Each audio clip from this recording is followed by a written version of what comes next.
ભાજપી બિન કોંગ્રેસી પાર્ટી દ્વારા અંદાજે 6000 જેટલા ઉમેદવારો ઊભા કરવામાં આવ્યા છે। ગુજરાતના ઇતિહાસમાં અગાઉ ક્યારેય પણ કોંગ્રેસ અને ભાજપ સિવાયની કોઈ પાર્ટીએ આટલી મોટી સંખ્યામાં ઉમેદવારો ઊભા કર્યા હોય એવું બન્યું નથી। અમારા માટે આ ખૂબ જ ગર્વ લેવા જેવી બાબત છે કે અમે આટલું કામ કરી શક્યા છીએ, આટલા ઉમેદવારો ઊભા રાખી શક્યા છીએ, એ બહુ સારી બાબત છે। પણ અમે ઉમેદવારો ઊભા રાખ્યા એ બાબતથી ભાજપને બિલકુલ ગમ્યું નથી।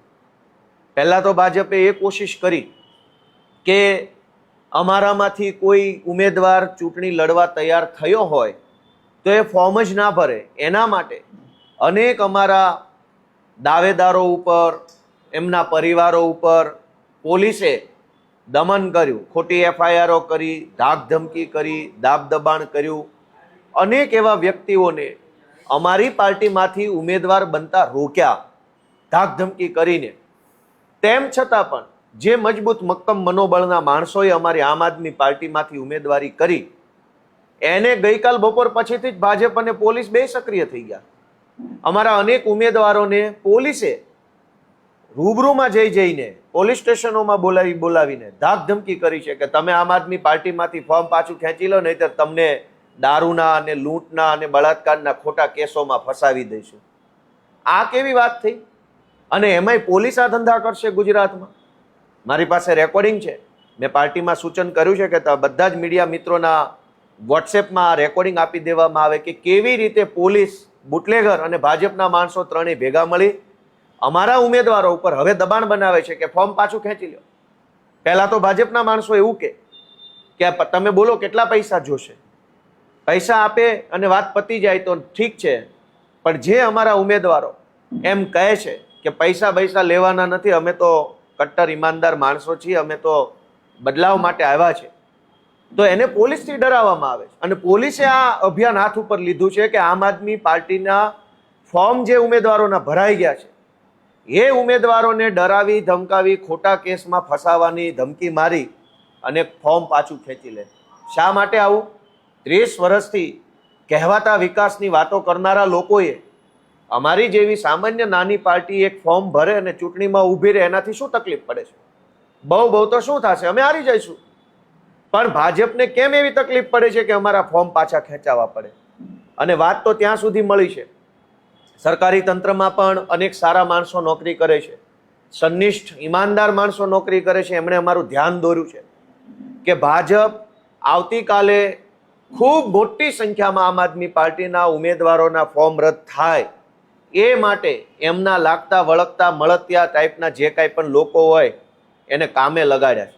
નાની નાની ભૂલો કાઢવી, ગોપાલ ઇટાલિયામાં રસવાવાળું ઈ છે, દીર્ઘ ઈ નથી, કુમારની અંદર દીર્ઘ કુ છે, રસવાવાળું કુ નથી, દિનેશને બદલે દિલેશ લખ્યું છે।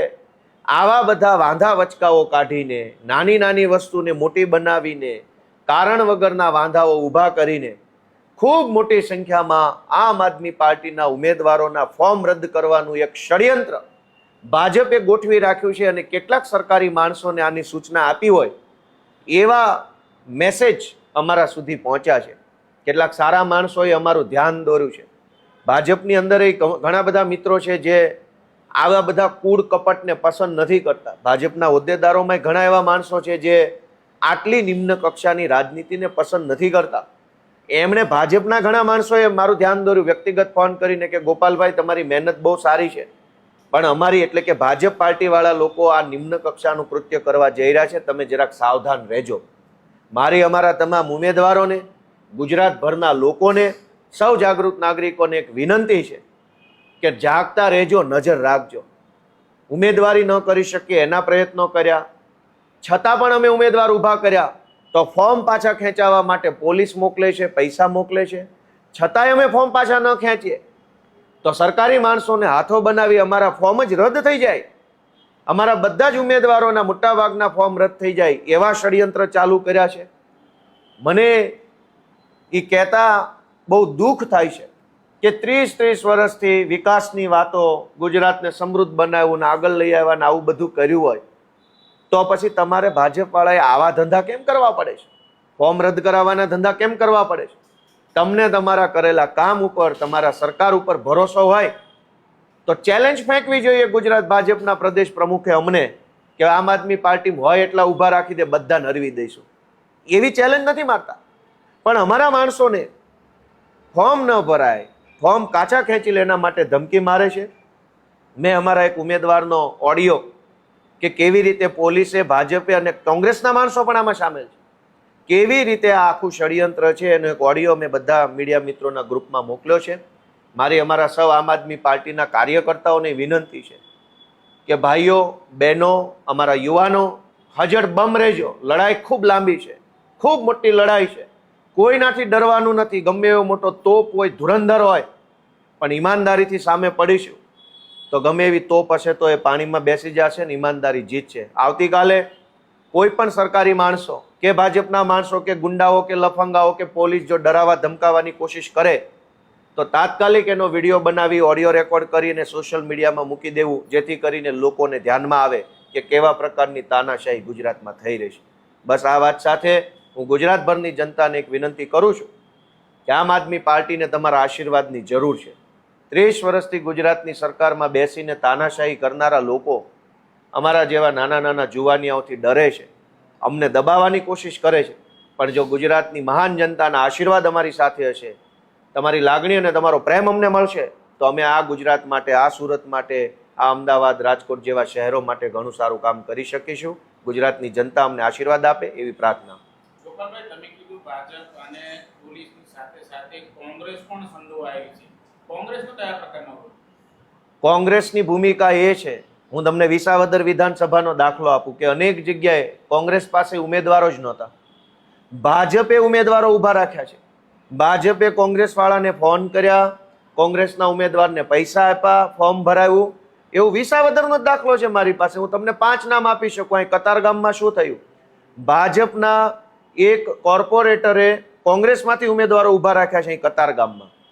હું જે ઓડિયો રેકોર્ડિંગ મેં તમને બધાને આપ્યું છે એમાં પણ એ મુદ્દો છે કે કોંગ્રેસ પાસે ઈ સીટ ઉપર ઉમેદવાર જ નહોતા. ભાજપ વાળાએ કોંગ્રેસમાંથી ઉમેદવાર ઊભો કર્યો, કીધું કે મત તોડવા માટે ઊભા રહ્યો. ગુજરાતની લગભગ નહીં તો 200 એવી સીટો છે કે જ્યાં કોંગ્રેસને ભાજપમાંથી ઉમેદવારો આવ્યા અને ભાજપના પૈસા ભાજપના, ઉમેદવાર ભાજપનો, ટિકિટ કોંગ્રેસની અને ચૂંટણીમાં મત તોડવા માટે ઊભું રહેવાનું. આવી રીતે પોલીસ, ભાજપ, કોંગ્રેસ ત્રણેય ષડયંત્ર કરી અને અમારી જેવી નાનકડી એવી આમ આદમી પાર્ટીની સામે પડ્યા છે. મને તો એ વાતની ખુશી થાય છે કે પોતાની જાતને વિશ્વની સૌથી મોટી પાર્ટી ગણનારા લોકો અમારી જેવા નાના માણસોથી આટલા ડરે છે. એ વાતની મજા અલગ લેવલની છે. Thank you. Okay, thank you. તમારે બધાને ઓડિયો મળી જાય.